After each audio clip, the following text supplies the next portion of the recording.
Continuamos con nuestro avance en la materia de introducción a la bioquímica. ¿Ya? Estamos empezando el tema de carbohidratos. ¿Ya? Vamos empezando el tema de lo que son los carbohidratos. Ya les había mencionado el día de ayer que estas moléculas también se las conocía como glúcidos o azúcares, que en realidad, como les dije ayer, el nombre original de estas moléculas era azúcares, ¿no? Luego ya con el tiempo se las cambió a carbohidratos y ahora está viendo que se cambie a glúcidos. ¿Ya? Bien, entonces estas moléculas, si bien son de origen vegetal, son usadas por todos los seres vivos. ¿Ya? Incluso nosotros, para poder vivir, necesitamos estas moléculas y por eso comemos, ¿no? Al alimentarnos de otro ser vivo, le sacamos su glucosa, sus azúcares. Ya al comerse la carne de vaca, se están sacando la glucosa de esa carne de vaca, pero que la vaca se la sacó al pasto que se comió, que es una planta. ¿Ya? O sea, porque la vaca tampoco las fabrica, sino las obtiene de lo que se come. En este caso serían los vegetales. ¿Ya? Entonces, de los vegetales llega hacia nosotros, ya sea por comerlos directamente o a otro ser vivo que se comió ese vegetal.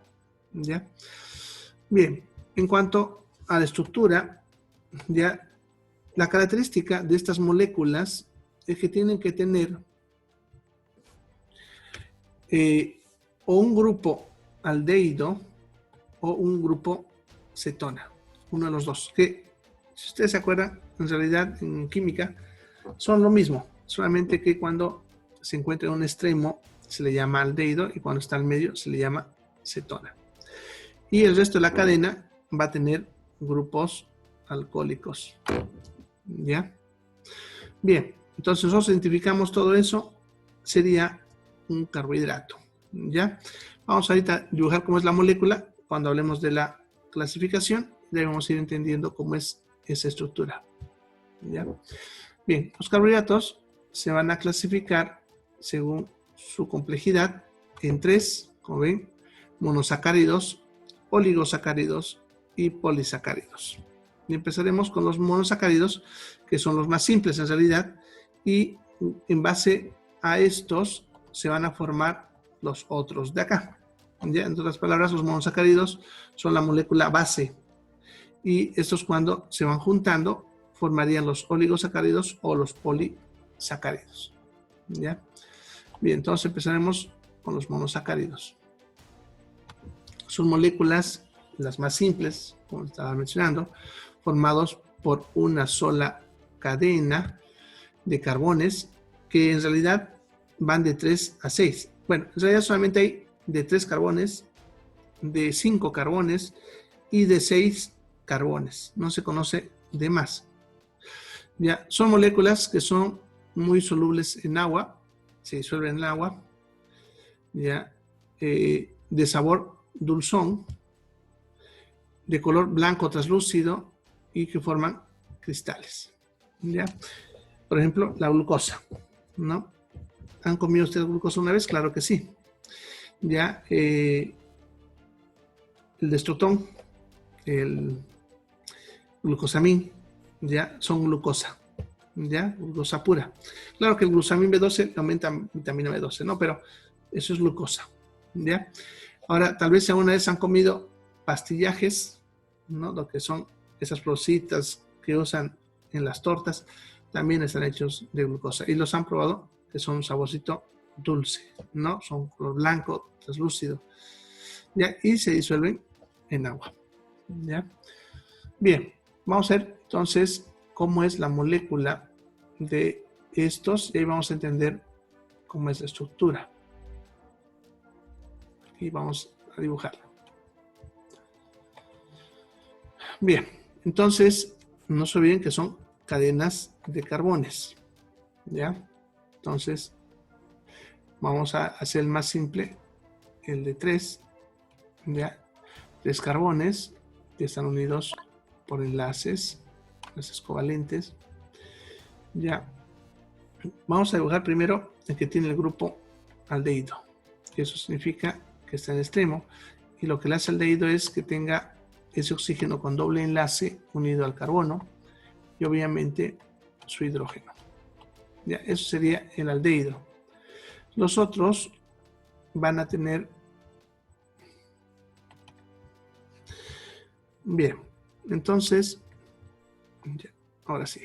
Bien, entonces como decía, sería una cadena de carbones. Vamos a dibujar el más sencillo, que es el de 3 carbones. Ya tenemos 3 carbones. Al primero le vamos a poner el grupo aldehído, que simplemente es cuando tiene un oxígeno con doble enlace, ya con su hidrógeno, ¿no? Bien, este de acá va a tener un solo hidrógeno y este va a tener 2 hidrógenos. A este le va a salir un grupo hidroxilo, que sería el grupo alcohólico que menciona ahí, y aquí el otro grupo hidroxilo, que sería el otro grupo alcohólico. Ya ese sería con un aldehído. Vamos a dibujar ahora con una cetona. Ya que como les decía, aldehído y cetona son lo mismo. La diferencia es que aldehído es cuando está en los extremos y cetona cuando está en el medio de la molécula. Y en este caso vamos a usar eso. Ese sería la cetona. Ya luego los otros carbones tendrían ya su grupo hidroxilo, que sería su alcohol, ya.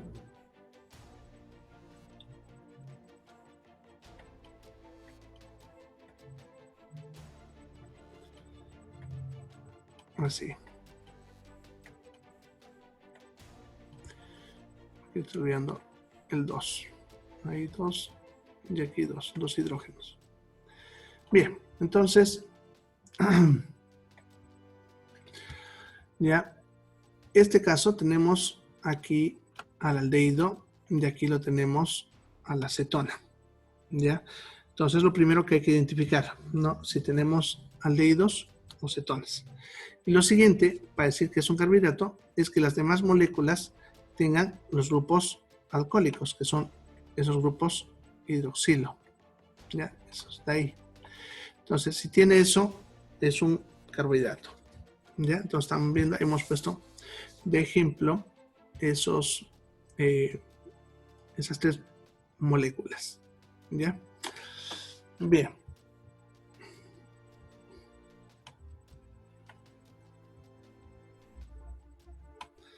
Bueno, vamos a poner aquí a un ladito una molécula más grande.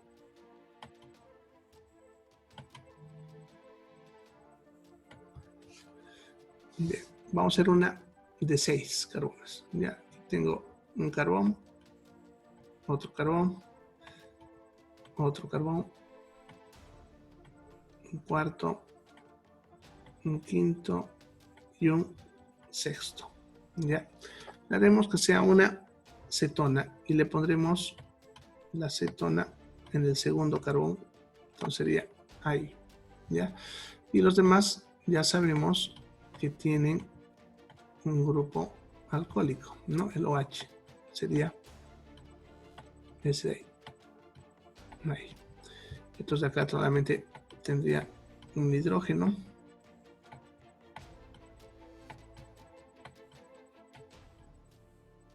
Y el último con 2 hidrógenos. Y cada uno con su grupo hidroxilo.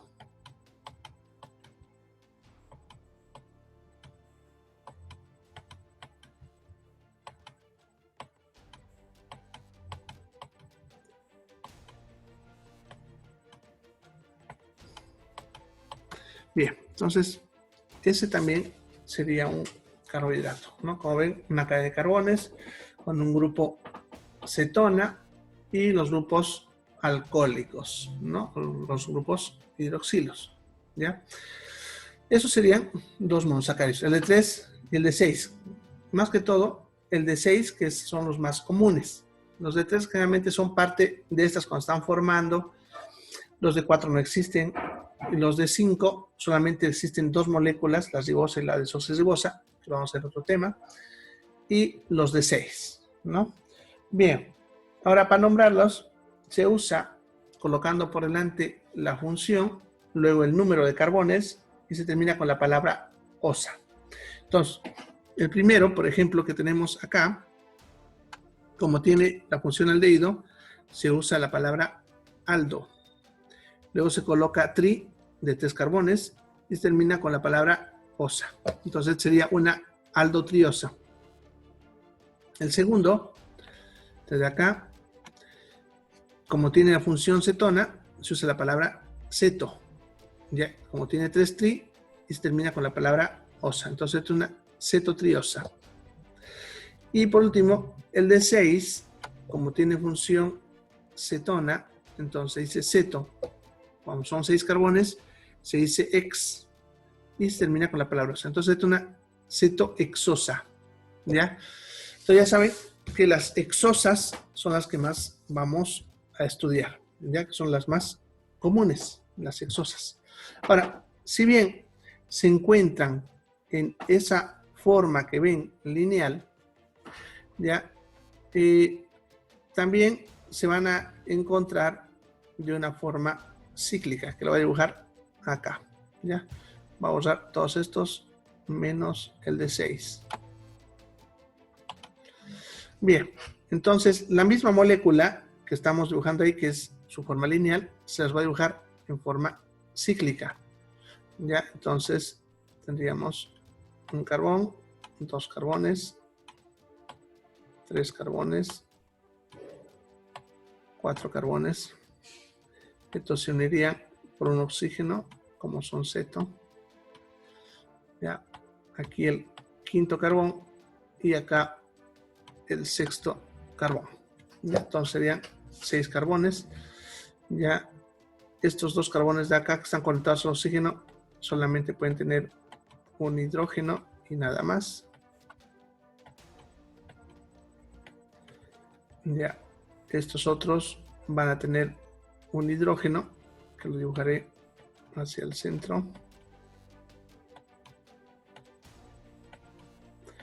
Y tendrían su grupo hidroxilo, que es el que estamos hablando, que es el grupo alcohólico.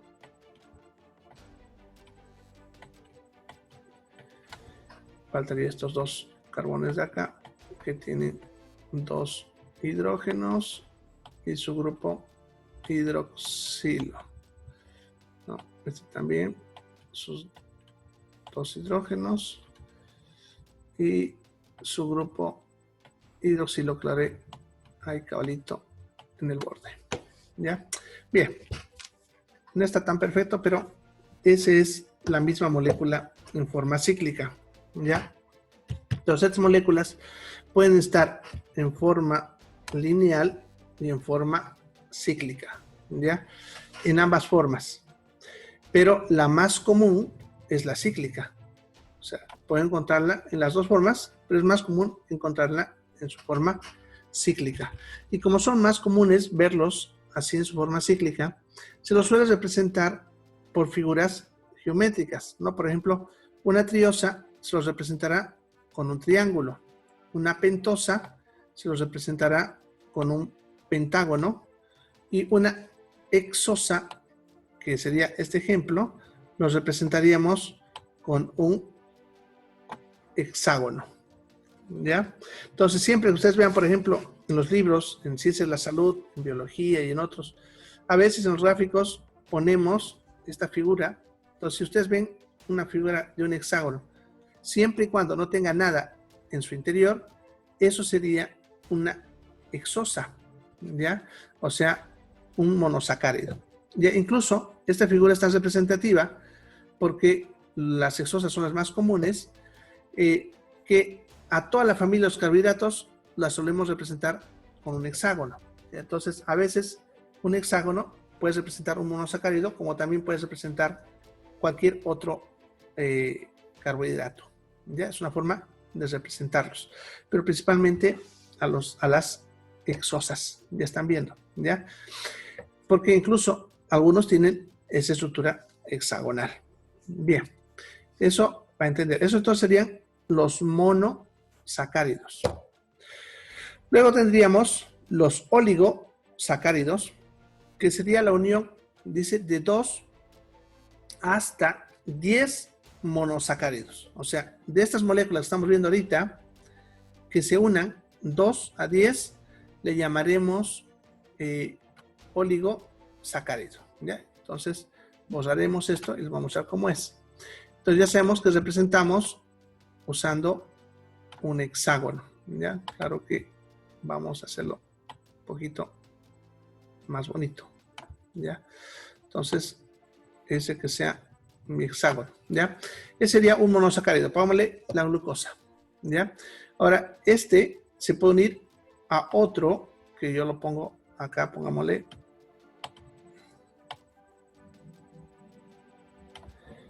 ¿Ya? Así, bien. No son hexágonos perfectos, pero son hexágonos. ¿Ya? Entonces, los puedo unir a través de un enlace que se llama enlace glucosídico, que es la unión en realidad con un oxígeno. Entonces, fíjense, yo tengo 2 monosacáridos unidos por un oxígeno. Cuando es así, se le llama disacárido. Pues son 2. Puedo unir incluso un tercero y entonces se convertirá en un trisacárido, ¿ya? Entonces, este, por ejemplo, sería un trisacárido. Y pudiesen hacer ir en cadena uno tras de otro. E incluso salir de otro lado. Póngale que salga de acá. Ya, entonces, el oxígeno ahí. ¿Sí? Y aquí puedo tener otro monosacárido.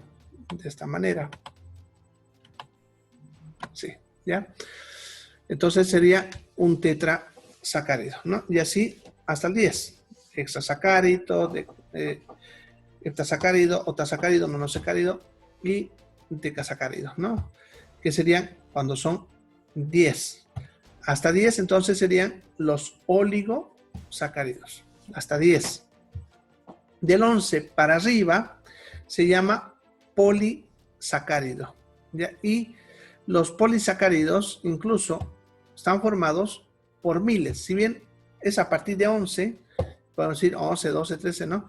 Pero generalmente están formadas por miles, 100,000, 600,000 moléculas así enlazadas, una tras de otra, ¿ya? Y ellos serían los polisacáridos. Cada uno de estos grupos tiene sus propias características, que es lo que estábamos mencionando en la otra pizarra, ¿ya? Que volveremos ahí a ver. A ver si esta vez podemos ver lo que escribimos. No sé por qué se cortó. Bien. Entonces, vimos primero los monosacáridos, como les decía, forman cristales de color blanco, translúcido y se disuelven en agua. Los oligosacáridos, que son los de 2 a 10, también, igual que en el grupo, forman cristales, también son solubles en agua, también son de color blanquecino translúcido y también son dulces. Entonces, en cuanto a sus características físicas, los monosacáridos y los oligosacáridos son iguales, ¿ya? El mejor ejemplo de esto es el azúcar común. Y los polisacáridos ya forman también moléculas, pero por más de 11 hacia para arriba, como dice, generalmente miles. Ya estos ya forman partículas amorfas, significa que no forman ya cristales, ya polvos principalmente, son insolubles en agua, eso significa que no se disuelven y son de sabor insípido, ¿ya? El mejor ejemplo de eso es la maicena, que es de este grupo que estamos viendo. Bien, entonces, eso sería en cuanto a sus características químicas y físicas, ¿ya? Pero vamos a ver lo que nos interesa, lo que es su importancia en salud, ¿ya? Vamos a ir viendo de cada uno y empezaremos con los monosacáridos y su importancia en salud. Y vamos a hablar de los 3 monosacáridos que nos interesan, ¿ya? Y empezaremos con la glucosa. Bien, La glucosa es una aldohexosa, ¿ya? Entonces, dentro de las moléculas que hemos estado viendo, ya sería parecida a la última, una aldohexosa. Pero les voy a mostrar cómo es la molécula, ya, para que la conozcan. Bien, no necesitan aprendérsela. Bien, algo tiene mi pantalla, miren. No sé, porque ahora me sale lo que se ve blanco, aparece ahí en negro.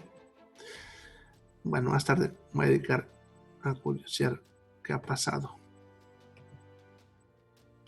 A ver, de este otro. Ya, aquí se ve. Ahí está. Esa sería la glucosa. Como ven, en su forma cíclica. Ya. ¿No? Esa es la glucosa. ¿Ya? Bueno, entonces es una aldohexosa.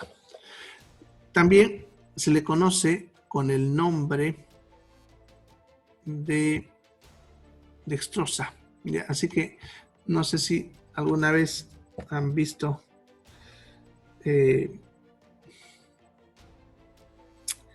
los sueros, por ejemplo. Hay un suero que es el suero llamado dextrosa o destrozado. Se refiere a esto. Se refiere a que en ese suero hay glucosa y agua, ¿no? En esa agua está disuelta la glucosa, ¿no? Si es el 5%, eso significa de cada 100 gramos de agua hay 5 gramos de glucosa, ¿no? Entonces, ese es otro nombre, la dextrosa. Ahora, la glucosa, que yo por si acaso aquí estoy resaltando, pero no les aparece tampoco, o les he dicho, no sé qué ha pasado. Así que bueno. Entonces, esta molécula es la principal fuente de energía para el ser humano y los seres vivos. Es la que habíamos hablado en el primer tema y que les mencionaba a ustedes diciéndoles que es la que fabrican las plantas y que usamos de energía todos los seres vivos, ¿ya? Ahora, esta molécula suelta, o sea, solita la molécula, no se encuentra fácilmente en la naturaleza. Se la va a encontrar en muchas otras formas, pero no suelta, ¿ya? Como suelta, se le encuentra solamente en frutos maduros, ya lo que serían algunas frutas, en el suero sanguíneo, en nuestra sangre y en algunos fluidos corporales, ¿no? Como las lágrimas, la leche, mucosidades, etc. ¿Ya? Bien, entonces, como fuente de alimento, por ejemplo, vamos a obtenerla muy poco, ¿ya? Así suelta, pero no se olviden, porque unida ya vamos a ir viendo más adelante de dónde la sacamos, ¿ya? Pero sí sueltita solamente los frutos maduros. En nuestra sangre, obviamente, porque es la que nos mantiene vivos, ¿no? ¿Ya? Y es la que mantiene a nuestras células vivas, ¿ya? A ver.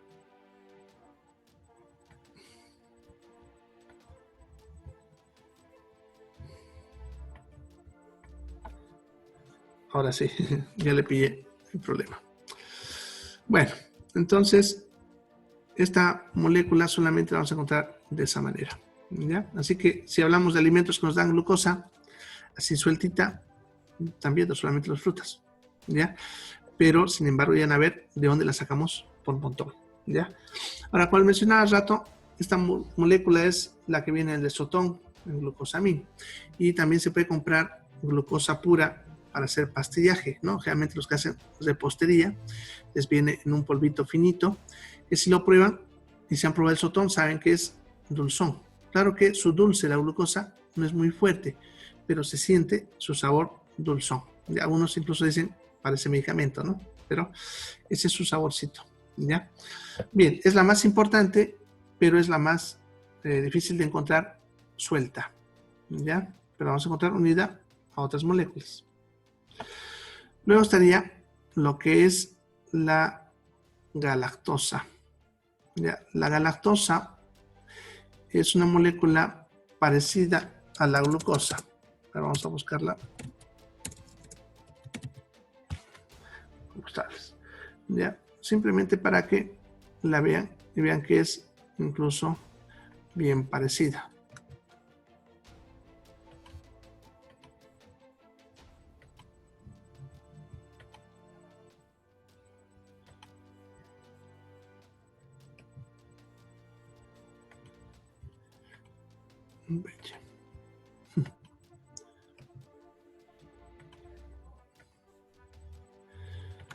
Bueno, ahora todas me salen negras. A ver si está.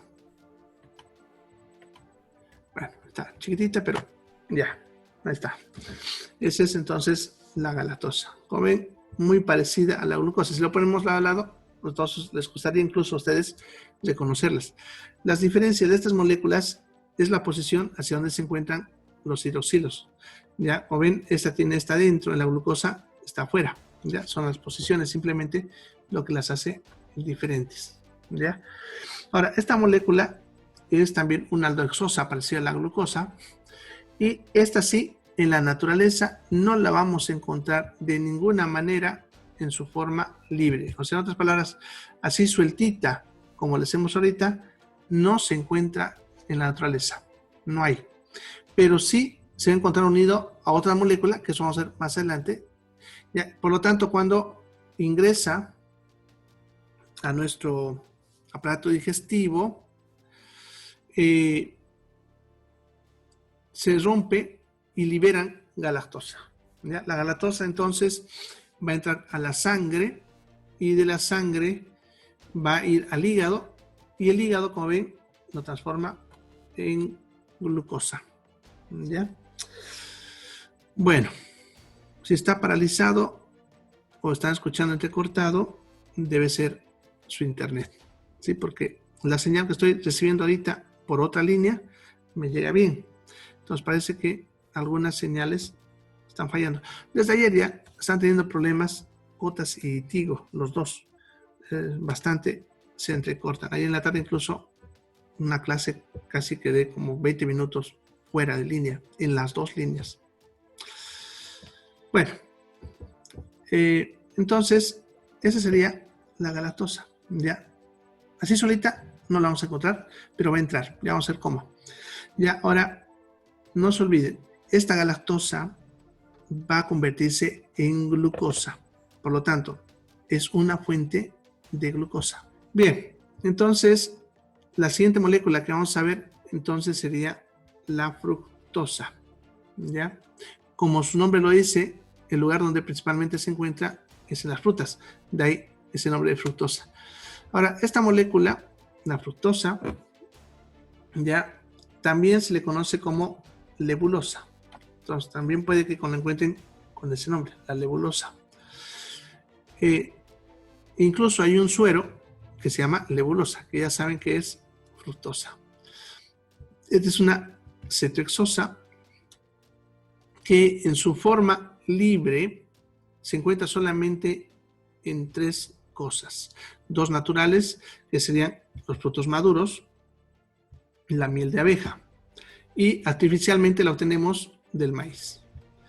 Ahora, en cuanto a los frutos maduros, sucede que esta fructosa es una molécula muy dulce, incluso es más dulce que su azúcar común que ustedes usan para endulzar, que vamos a ver que es otra molécula.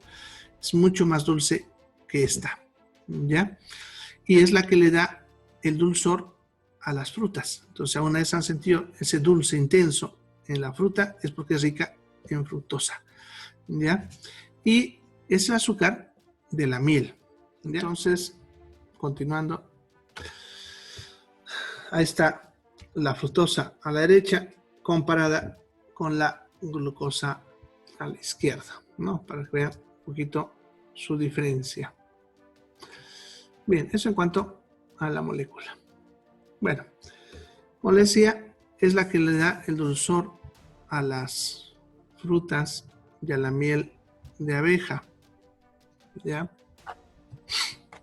Entonces, es de un sabor un poco más dulce que el azúcar común.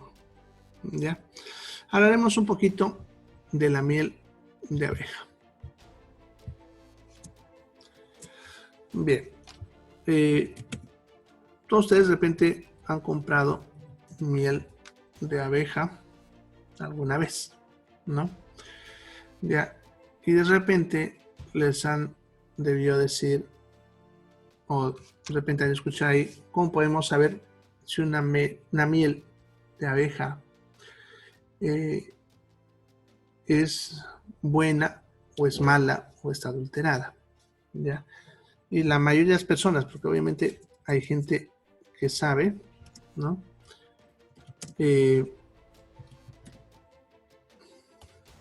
Dicen que cuando la miel se azucara, ¿no? Es miel de mala calidad o está adulterada. ¿Ya? Bien, eso en realidad es falso. ¿Ya? La miel se va a azucarar, sí o sí, porque está formada por un azúcar, que es la fructosa. ¿Ya? La miel no es nada más que fructosa disuelta en agua. Claro que va a tener otros componentes más, como algunas hormonas, factores de crecimiento, que son de las abejas, ¿no? Pero su componente principal es la fructosa, esta molécula que estamos viendo acá. ¿Ya? Y como cualquier otra sustancia, conforme el agua se va evaporando, la parte sólida se va solidificando. En este caso, la fructosa es sólida.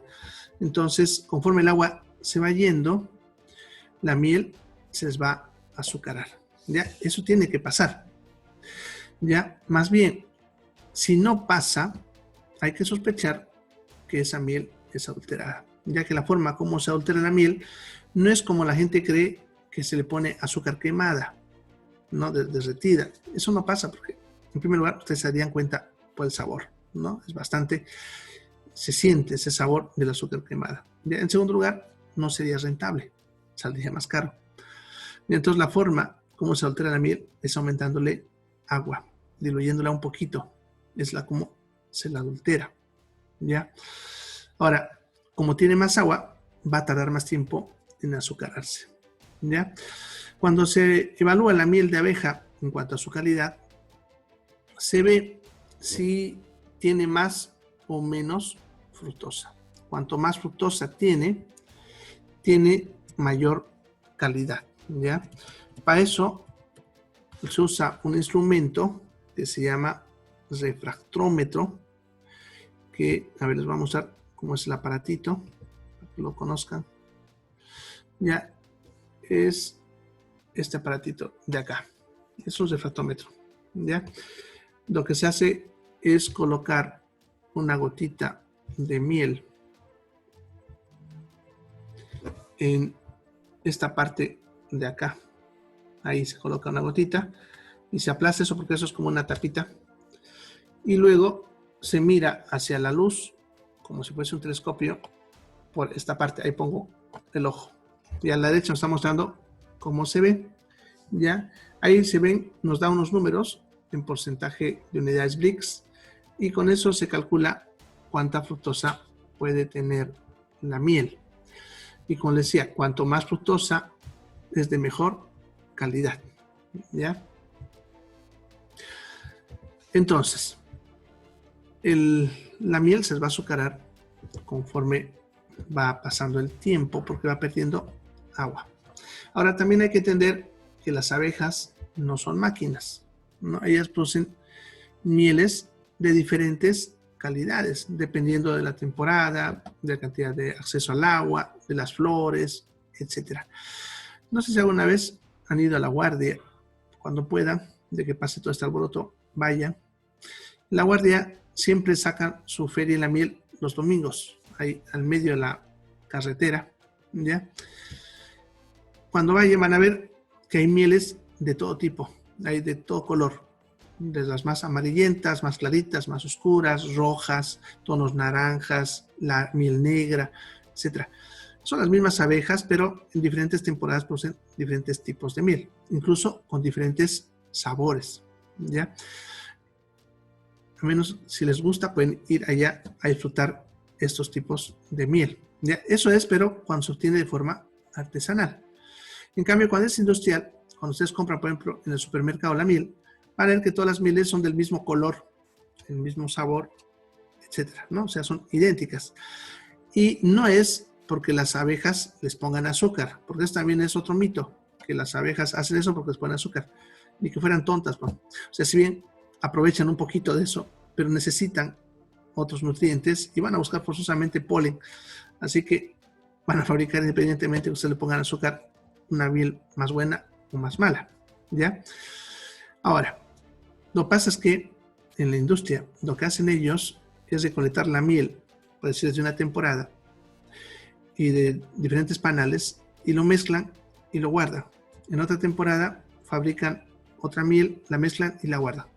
Lo que ellos hacen es ir mezclando mieles de diferentes temporadas, ¿ya? Entonces, para eso hay personas que se entrenan en sentir el sabor, el color, y medir la cantidad de fructosa con ese aparatito que les he dicho. Entonces, ellos mezclan, por ejemplo, una miel que tenga alta fructosa con una miel que tenga poca, y así obtienen un estándar. Entonces, ellos procuran sacar un estándar en cuanto a color, sabor y cantidad de fructosa, ¿ya? Así no tienen, a veces por temporada, mieles malas y otras mejores. Entonces, sacan un estándar, pero para eso mezclan las mieles de varias temporadas, ¿no?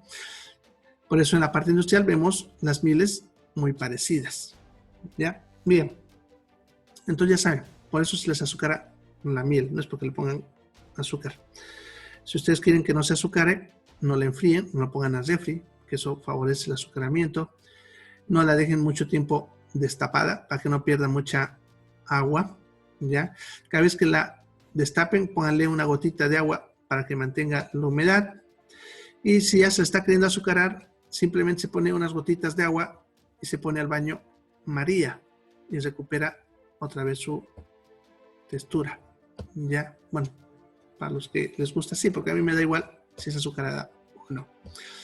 Bien, entonces, eso serían de forma natural. Artificialmente la obtenemos del jarabe de maíz. Ya se obtiene, que se llama justamente miel de maíz o jarabe de maíz, que los americanos le llaman syrup, ¿ya? Ahora, de repente ustedes cuando han comido helados, han visto que al helado le ponen a veces una jalea, ¿no? De color rojo, sabor chocolates, así, ¿no? Diferentes. Esa jalea es jarabe de maíz, que lo mezclan obviamente con saborizantes, ¿no? Colorantes, para esos colores, ¿no? Ya, se lo usa en los helados porque no se cristaliza fácilmente con el frío, cosa que si fuese con azúcar común se endurecería, ¿ya? Entonces, para evitar que se endurezca, usan la miel de maíz, ¿ya? O jarabe de maíz. Pero, sin embargo, en la industria alimenticia, la fructosa se usa bastante en la industria alimenticia, ¿ya? Sucede que, como les decía hace ratito, la fructosa es más dulce que el azúcar común, ¿ya? Entonces, como es más común, pero es más dulce, perdón, que el azúcar común, se lo suele usar en la industria alimenticia para darle dulzor a los productos. Muchos productos que ustedes consumen, ¿ya? Dulces, ya como las sodas, por ejemplo, los refrescos, ¿no? Las sodas, las mermeladas, ¿no? Y otros, estos suelen tener fructosa como endulzante, ¿ya? Muchos de los productos que son industriales. ¿Por qué? Porque para la industria es más barato usar fructosa que el azúcar común. Ya nosotros consumimos azúcar común porque le hemos agarrado ese apego, pero pudiésemos usar fructosa como endulzante porque es más fácil de obtener y más barato, pero del maíz, ¿no? Pero la industria lo sabe y lo usa. Ya, por ejemplo, viene para que se den cuenta de cómo es más dulce. Para endulzar una jarra de 1 litro de una limonada, ustedes van a usar más o menos 8 cucharas de azúcar común, ¿ya? Más o menos 8 cucharas. ¿Ya? Esos refresquitos que vienen en polvo, sobrecitos, como el Cris y otros que vienen en polvo, si se dan cuenta, ahí adentro no hay ni una cuchara. ¿Cómo puede con menos de una cuchara endulzar 1 litro de agua? Que nosotros con el azúcar común usamos 8 de azúcar común. Es porque el azúcar que hay en este producto no es el azúcar común, es fructosa. ¿Ya? Entonces, por eso podemos endulzar 1 litro con esa cantidad tan pequeña. Y por eso también son mucho más baratos. ¿Ya? Entonces, eso para que vayan entendiendo dónde se encuentra este producto. ¿Ya? ¿Por qué es importante hablar de esto? Porque en los últimos años se ha estado hablando bastante de esta molécula como la responsable de la obesidad del siglo XXI, ya que se encuentra en muchos productos, como les mencionaba. ¿Ya? Han habido estudios, ninguno concluyente, algunos a favor, otros en contra, por lo tanto, no se concluye eso en realidad. Y de repente es lo que yo siempre digo, no hay por qué echarle la culpa a la molécula si los culpables somos nosotros, porque si nosotros engordamos, no es por culpa de la molécula, es por culpa de comemos mucho, ¿ya? Pero como la gente busca culpables, no quieren ser responsables de sus hechos, así que bueno, van a ver por eso esos estudios y que le echan la culpa al azúcar y otro, y es esta molécula de la que estamos hablando, ¿ya? Ahora, esta molécula, como va a ingresar en las frutas, en la miel, están viendo, de algunos productos de esos industriales, cuando entra a nuestro cuerpo, va a entrar hacia la sangre y de ahí el hígado lo va a transformar en glucosa. Por lo tanto, también es fuente de glucosa. Están viendo. Entonces, también nos va a proporcionar energía. ¿Ya? Bien, esos serían entonces los 3 monosacáridos de importancia en salud. ¿Ya? Vamos a ver ahora lo que es los oligosacáridos de importancia en salud. ¿Ya? Y vamos a empezar a hablar de la maltosa.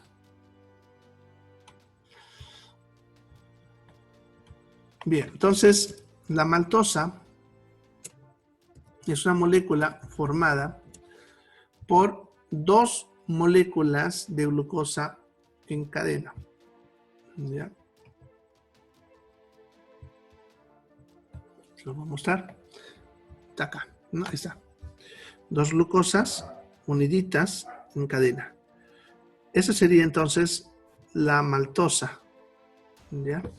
Ahora, esta molécula no se encuentra en la naturaleza en su forma libre. Entonces, así como la mencionan ahí, suelta en la naturaleza, no existe, ¿ya? Esa molécula, ¿ya?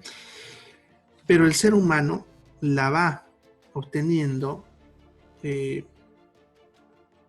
artificialmente, si ustedes quieren, hace bastante tiempo, tal vez milenios. Les digo tal vez porque no sabemos desde cuándo el ser humano ha empezado a aprovechar esta molécula, pero de bastante tiempo, ¿ya? Ahora, sucede que, ¿cómo lo obtenemos? El ser humano, para obtenerla, lo que usa es la hidrólisis de los almidones. ¿Ya? ¿A qué refiere eso? La palabra hidrólisis es una forma de reacción química donde las moléculas se rompen con el agua, o sea, usando agua. ¿Ya? Al usar agua podemos romper moléculas. El almidón, ¿ya? Es una molécula formada por miles de moléculas de glucosa. ¿Ya? Por lo tanto, si está formado por miles de moléculas de glucosa, si la rompo, puedo obtener moléculas de maltosa, pero tengo que romperlas formando parcitos de glucosa, ¿ya? Entonces, así obtenemos maltosa. Sí, la maltosa es del grupo de los oligosacáridos, ¿ya? Por eso les dije, son los oligosacáridos de importancia en salud, ¿ya? Bien.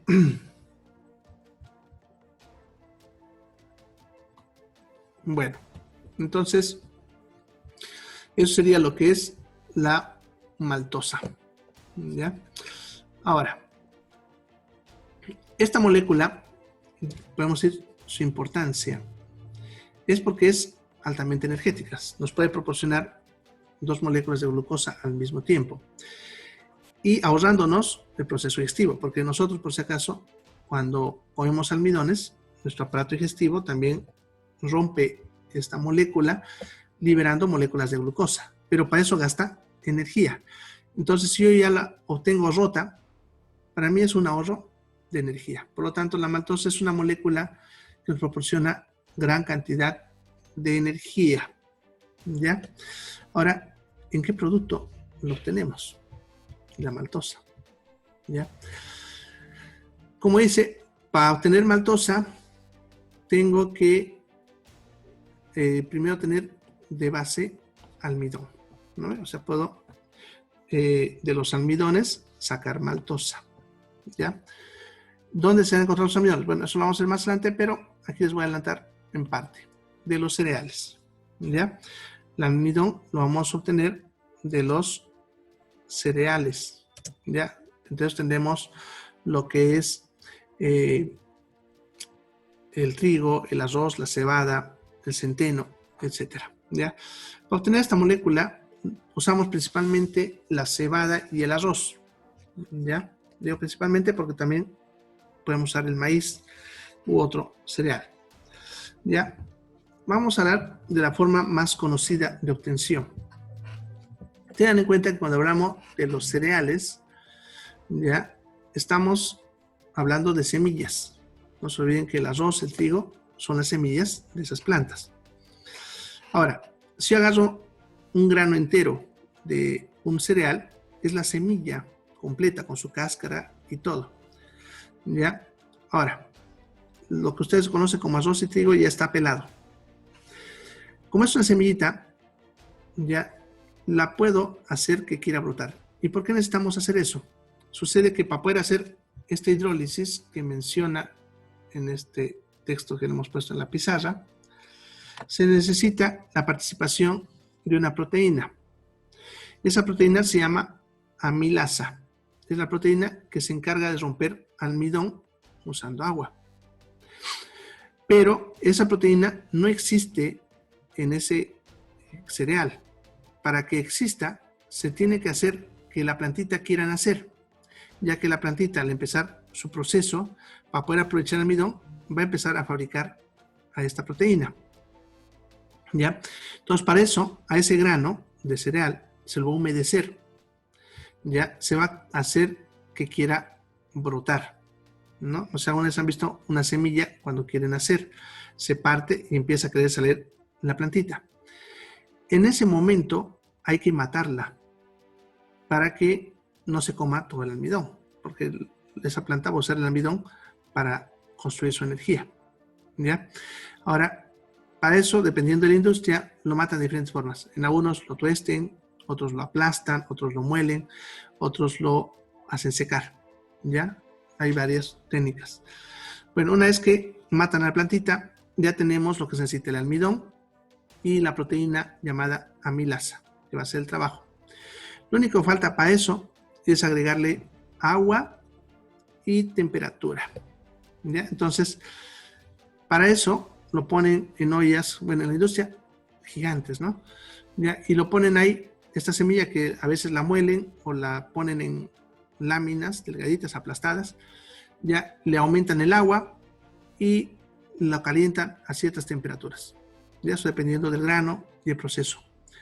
Ya esa temperatura entonces va a activar a la proteína llamada amilasa y empieza a romper los almidones liberando maltosa. Como la maltosa es soluble en agua, se va a empezar a salir al agua. Después de que termine este proceso, vamos a obtener un agua dulce que es conocido como malta. ¿Ya? La famosa malta que alguna vez han tomado, el maltín, etcétera, ¿no? ¿Ya? Ahora, aquí está el detalle. La maltosa es una molécula intensamente dulce, más dulce que el azúcar común y que la fructosa incluso. Si ustedes se pusiesen maltosa pura en su boca, no pudiesen tragarla por su intenso dulzor. Más o menos, si ustedes han jugado con azúcar pura, ¿no? Si han debido comer alguna vez de travieso azúcar pura, voy a sentir que como que quema un poco la garganta. Entonces imagínense esa sensación 10 veces más intensa. No pudiesen tragarla. Entonces, para poder consumir, le aumentan un componente a eso. Le aumentan una flor que se llama lúpulo, que es una flor que le da un sabor amargo y que camufla ese sabor dulzor que sentimos. De tal manera que así se puede consumir, ¿no? Y las famosas maltas que ustedes han comprado para hacer batidos o para tomarlo puro, son eso, ese producto, ¿ya? Ahora, ahí están viendo cómo consumimos la maltosa en esos productos, ¿ya? Ahora, como decía, es intensamente energético, ¿ya? Una botellita de malta es como si estuviesen comiendo una buena cantidad de arroz, harto arroz. Entonces, la energía que nos proporciona es abundante, ¿ya? Es útil que nosotros la consumamos, ya está el detalle. Depende de la persona. Las personas que tienen actividades sedentarias, que casi no hacen actividad física y no tienen gasto energético, no tienen que consumir este producto, porque si lo consumen, se metería mucha energía y eso generaría que el cuerpo, que no le gusta desperdiciar la energía, la convertiría en grasa. En otras palabras, empezaríamos a aumentar de peso. ¿Pero para qué personas es útil? Para las personas que tienen un alto desgaste energético. Estamos hablando de niños en crecimiento, adolescentes, ya personas con intensa actividad física como trabajadores de peso, ¿no? Los cargadores, albañiles, algunos atletas, dependiendo de su necesidad energética, y tal vez las personas de la tercera edad, siempre y cuando no sean diabéticos, ¿ya? Entonces, ese tipo de personas. Y en cuanto a la mayoría de las personas, de repente, después de que han tenido una intensa actividad física o una trasnochada, como le decimos, para reponer su energía, ¿no? Pero después, habitualmente, no, ¿ya? Solamente para esos casos. Sería muy útil. Ahora, otro detalle más de este producto. La maltosa, ¿ya? Es la materia prima, perdón, la malta que estamos hablando, es la materia prima para la cerveza, ¿ya? Y bueno, la cerveza. Ahora, ¿qué se hace para que se convierta en cerveza? Lo único que se hace para convertirlo en cerveza es que se le aumenta una levadura, justamente la levadura de cerveza, ¿ya? La levadura de cerveza, entonces, lo que va a hacer es fermentar a esta molécula, la maltosa. Y el proceso de fermentación simplemente es ruptura de estas moléculas, ya que al romperse liberarían alcoholes, porque se dan cuenta estas moléculas, de hecho, tiene componentes alcohólicos, ¿ya? Y dióxido de carbono, que es lo que hace que sea espumoso, ¿ya? Entonces, la cerveza es un producto que contiene tanto maltosa como alcoholes. Eso dependerá del tiempo de fermentación que se dio. Cuanto más tiempo se le dé, más alcoholes tiene y menos maltosa. Menos tiempo de fermentación, más maltosa y menos alcoholes. Y de ahí la variedad de cervezas que se puede encontrar. Por ejemplo, la famosa bicervecina, que no se la han probado, del Inca, que es del, viene creo que de La Paz o de Oruro, creo, no me acuerdo. Bien, esa es una cerveza, ya se ha fermentado, pero muy poquito. Su cantidad alcohólica es 0,004%, lo cual es tan poco alcohol que no es considerado un producto alcohólico, ¿ya? Pero tiene alcohol, aunque muy poquitito, ¿ya? Pero lo consumen tranquilamente cualquier persona, ¿ya? Las cervezas más suaves suelen tener 2%, que no tenemos ninguna acá, por si acaso. Ya, las cervezas más comunes están entre 3 y 5. Por ejemplo, la paceña aquí está en 5. Ya, las más fuertes están por encima de 7. 7.5 la Bock, la 8, perdón, la Judas creo que tiene 8, más fuerte, ¿no? Así, ya, y va subiendo su grado alcohólico. Pero cuanto más alcohol tiene, menos maltosa, ¿ya? Ahora, sin embargo, a pesar de que se hace este proceso, sigue conteniendo maltosa. Y esta característica es lo que ha hecho que la cerveza se convierta en el producto alcohólico más consumido en el planeta y en todas partes. Ustedes pueden ir a donde ustedes quieran, hasta el lugar más pobre, alejado del planeta, y encontrarán cerveza, pero no van a encontrar tequila, ron y otras bebidas alcohólicas, ¿ya? ¿Por qué la cerveza se ha convertido en un producto tan consumido? Porque es único en su género. Te da, además del alcohol, que te dan todas las bebidas alcohólicas, ya te da maltosa. En otras palabras, energía. Si usas cerveza para divertirte en las noches, como lo hacen muchas personas, consumir cerveza te va a dar el alcohol necesario para divertirte, sanamente obviamente, y la energía necesaria para gastar en esa noche, ¿ya? Cosa que ninguna otra bebida alcohólica lo hace. Si ustedes coman, por ejemplo, tequila, solamente te va a dar el alcohol, no te va a dar la energía. Ya está lo que ha hecho que este producto se consuma tanto. Aquí en Bolivia tenemos un producto alternativo que es el análogo de la cerveza. La cerveza se usa la cebada y el arroz, pero aquí en Bolivia y en algunos países de los Andes, como lo que es Perú, Chile, se produce un producto del maíz, que es la famosa chicha, la chichacoya que le decimos acá, ya que es un producto también alcohólico y que tiene las mismas características que vamos a hablar de la cerveza. Ya lo mismo aplicado al maíz, incluso en su mismo proceso. Interesantemente, si lo leen la historia un poquito, la chicha antiguamente se elaboraba mascando la harina del maíz. El maíz se lo molía, eso las personas lo mascaban, hacían bolitas y luego eso lo procesaban. ¿Para qué hacían ese mascado? Para obtener la milasa, que es la proteína que les he dicho que hace el proceso. Interesantemente también lo tenemos en la saliva, ¿ya? Ahora ya no necesitan hacer eso porque ya saben que se puede hacer, querer reventar la plantita, el mismo proceso que hemos hablado, ¿no? Bien, de todas maneras, para que sepan. Bien, eso sería entonces la maltosa. ¿Alguna pregunta de esta molécula o las que hemos visto? Bueno, entonces,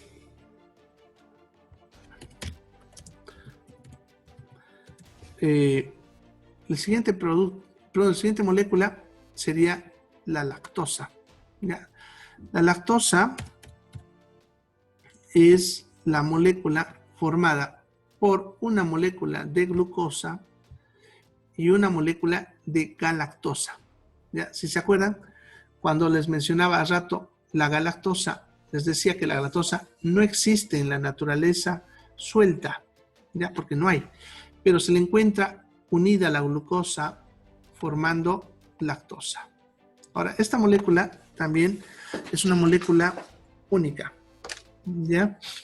Solamente se la encuentra en la leche. Y aquí la aclaración que ya les estaba hablando el día de ayer, ¿ya? La leche, como definición, es un producto obtenido de la glándula mamaria de los animales mamíferos, ¿ya? Es importante aclarar eso porque la leche es un producto único, ¿ya? Por eso decía que la leche soya no es leche. Su nombre correcto es decirle extracto de soya. Si bien nosotros tenemos costumbre de decir leche a todo lo blanco, no significa que sea leche, ¿ya?